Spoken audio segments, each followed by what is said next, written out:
Good morning, boss. Boss, anong stand mo sa 20 pesos na bigas? Realistic ba yun? I don't think so. I don't think so. Diretsahan, hindi ako sigurado. Hindi, palagay ko hindi.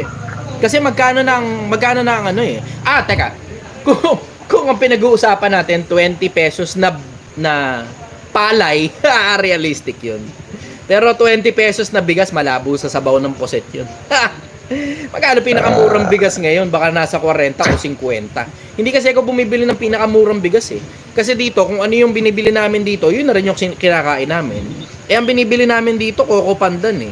Ngayon, nagpalit kami ng ng brand ng bigas kasi yung Coco Pandan, turns out marami palang peke. Kaya pa sabi ko, yung Coco Pandan, itong mga nakaraan, ang hirap sa ingin. Hindi magkaintindihan, sakto naman yung dami ng tubig. Minsan malata, minsan naman hilaw. Yung pala, may mga peke pala na Coco Pandan.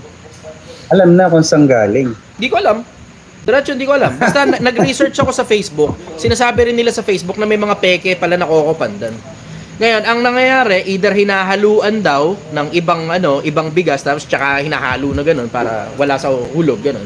Siyempre, para mabenta nila ng mahal yung kalahati nun. Kasi kung, 900 lang yung kalahati per kilo, tapos yung kalahati nun, hinaluan mo ng Coco Pandan, o buo talaga yun, talagang peke lang talaga. Malaki talaga profit kasi 1130 ang bili ko sa Coco Pandan dati. Ngayon, magkano yung bigas natin, brother? 1,020. O isang sako ng bigas ngayon, binibili namin 1,020. Pag dinivide hanggang sa dulo, mananatili pa rin akong sumasagot ng mga tanong. Mananatili akong hindi interesado sa politika. Mananatili akong hindi interesado sa pera. Mananatili akong hindi interesado sa kasikatan, sa kayamanan, sa kapangyarihan, sa katanyagan. Mananatili pa rin akong sumasagot sa